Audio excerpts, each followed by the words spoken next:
Madam Chair, before I get started with my comments, I just wanted to express my surprise that my Republican colleague from Indiana, Mr. Banks, was so concerned about stripping school lunches. And I wanted to remind this committee and anyone that might be watching that last year, 42 Republicans voted against providing school lunches for kids, and Mr. Banks was one of them. And in fact, across the country, we've seen Republican legislators in state legislatures trying to strip school lunches away from kids. So I'm just surprised at the concern, and I hope that perhaps that means we can have bipartisan, complete bipartisan support. We did have bipartisan support last time, but complete bipartisan support for providing school lunches. Secretary Cardona, thank you for the work you're doing. Thank you for being here today.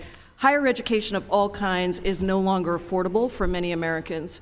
Nearly 44 million borrowers have $1.6 trillion in federal student debt, and middle-income borrowers owe an average of $43,000. Recognizing this crisis, President Biden's student debt relief plan will cancel up to $20,000 in student debt for over 40 million borrowers from low and middle-income families. Despite these benefits to working families, my Republican colleagues want to stop this transformative plan. Just last week in this committee, Republicans advanced a disapproval resolution to reverse the payment pause and block relief without advancing any higher ed reforms to reduce costs.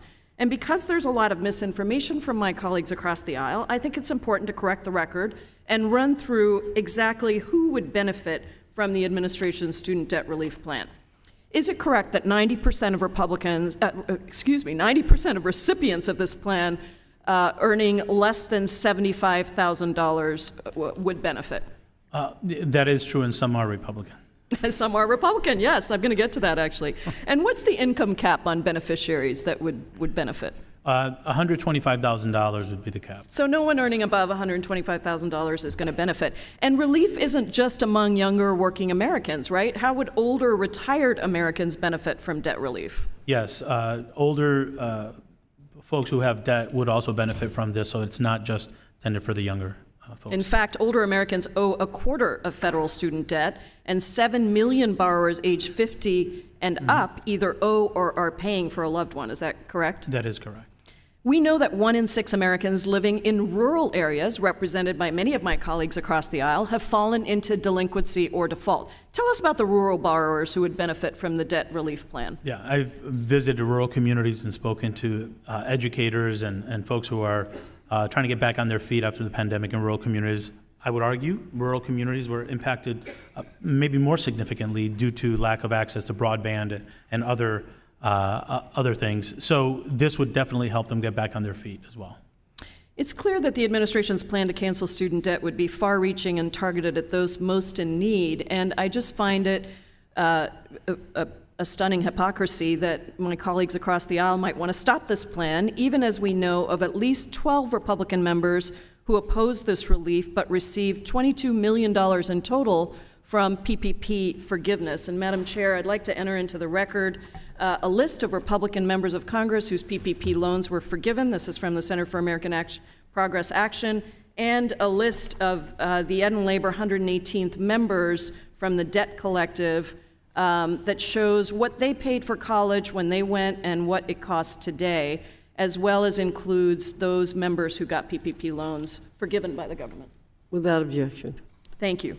Now, as we approach the end of the loan payment pause, borrowers are expected to start repayments in the coming months. How would debt cancellation help these borrowers before returning to repayment?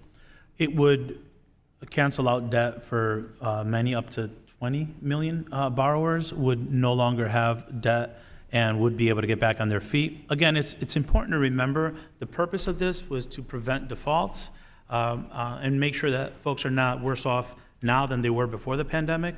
It would definitely address, as I said before, about 20 million would no longer have payment.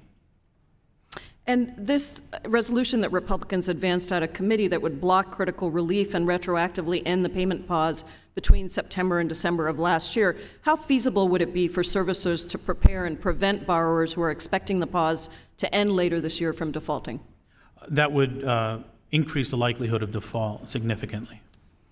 The resolution could also limit your department's ability to quickly issue a new pause, as the last administration did twice. How long would it take your department to issue a pause in the future emergency if you had to go through the rulemaking process? It would significantly delay putting many borrowers in default. And it's important to remember that the actions here under the HEROES Act is consistent with what was done in the previous administration.